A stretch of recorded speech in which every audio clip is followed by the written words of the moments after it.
Assalamualaikum, salam sejahtera tuan-tuan dan puan-puan. Berjumpa lagi kita dalam video kali ini. Saya Syaiham Ibrahim, Setiausaha Syarikat Berlesen dari MSIB Corporate Consultancy Sdn Bhd. Dalam video kali ini, saya nak berkongsi dengan anda semua berkenaan dengan macam mana seseorang itu boleh menjadi pengarah dalam sesebuah syarikat.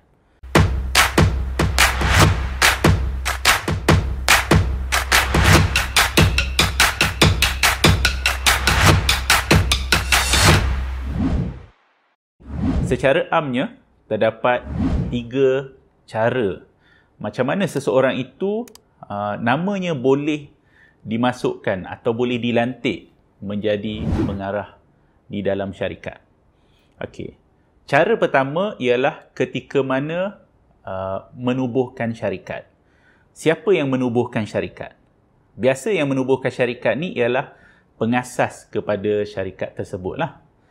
Pengasas kepada syarikat ni, bila mana mereka mendaftarkan syarikat Sdn Bhd mereka di syarikat setiausaha, mereka mendapatkan khidmat syarikat setiausaha. Syarikat setiausaha biasanya akan bertanya, siapakah pengarah di dalam syarikat tersebut?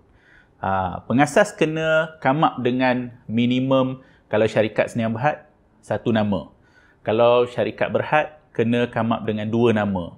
Nama pengarah dan juga pemegang saham. Ketika ni, pengasas akan menamakan, biasanya namakan diri mereka. Ataupun kalau mereka tak namakan diri mereka, kerana sebab-sebab tertentu, mungkin kerana mereka ni blacklist ke, mereka ni muflis ke, ataupun kerana mereka menguruskan penubuhan untuk orang lain, maka orang yang dinamakan oleh pengasas itu adalah pengarah di dalam syarikat tersebut.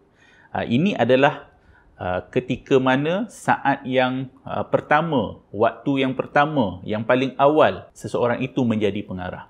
Ini adalah keadaan pertama, iaitu pengarah dilantik atau dinamakan oleh pengasas kepada syarikat tersebut. Keadaan kedua ialah di dalam mesyuarat agung syarikat. Mesyuarat agung ni ialah mesyuarat yang mana dihadiri oleh pemegang saham syarikat. Makna kata, yang melantik pengarah syarikat ketika ini adalah pemegang saham. Pemegang saham memang ada kuasa untuk melantik siapa yang akan menjadi pengarah di dalam syarikat tersebut.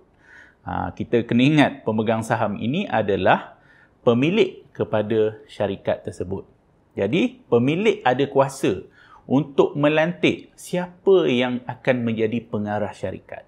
So, mesyuarat agung ini terbahagi kepada mesyuarat agung tahunan, AGM yang kita kenal selama ni, ataupun mesyuarat agung luar biasa, EGM, Extraordinary General Meeting. So, di dalam mesyuarat agung, inilah peluang di mana pemegang saham akan menunjukkan kuasa dia, melantik pengarah yang dia kehendaki. Tapi walaupun dia ada kuasa, keputusan hendaklah melalui majoriti. So, majoriti pemegang saham nak siapa menjadi pengarah syarikat. Keadaan ketiga ialah pada bila-bila masa. Pada bila-bila masa, ahli lembaga pengarah boleh melantik pengarah syarikat yang baru. Sama ada pelantikan itu ialah kerana adanya kekosongan atau pelantikan itu disebabkan nak menambah bilangan pengarah sedia ada. Mungkin pengarah sedia ada pada awalnya dilantik sedikit. Lepas tu ada jawatan yang tambahan yang perlukan kepada pengarah tambahan, maka ahli lembaga pengarah boleh pada bila-bila masa melantik pengarah syarikat tambahan. Siapa ahli lembaga pengarah ni? Apa beza dengan pengarah biasa? Sebenarnya, ahli lembaga pengarah ni terdiri daripada semua pengarah. Katakanlah pengarah syarikat ada dalam 2 orang. Maka 2 orang itulah membentuk ahli lembaga pengarah. Yang kita kata ahli lembaga pengarah tu 2 orang. Kalau 2 orang pengarah, 2 orang lah ahli lembaga pengarah. Macam mana dengan syarikat yang mempunyai seorang saja pengarah dia? Seorang itulah ahli lembaga pengarah. Maknanya dia mesyuarat dengan diri dia sendiri. Nak kata macam mana? Ianya telah termaktub di dalam Akta Syarikat yang baru, Akta Syarikat 2016, seorang boleh membentuk ahli lembaga pengarah.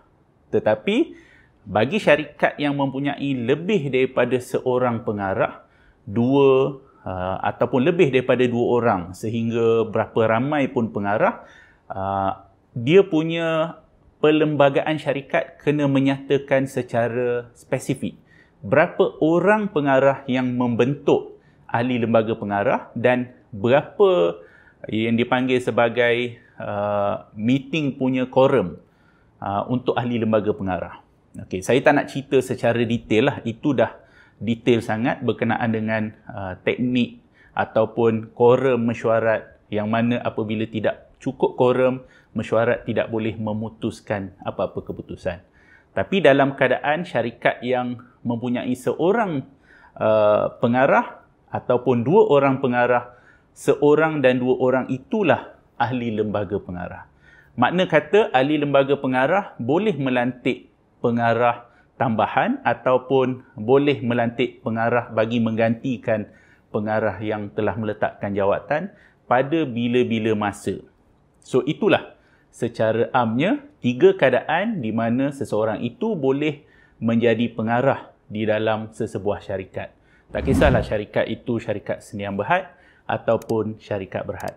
Saya harapkan penjelasan saya dalam video kali ini memberikan ilmu tambahan, seterusnya membantu anda dalam menguruskan syarikat anda. Sehingga berjumpa lagi dalam video yang akan datang, saya Syaikham Ibrahim. Assalamualaikum dan salam sejahtera.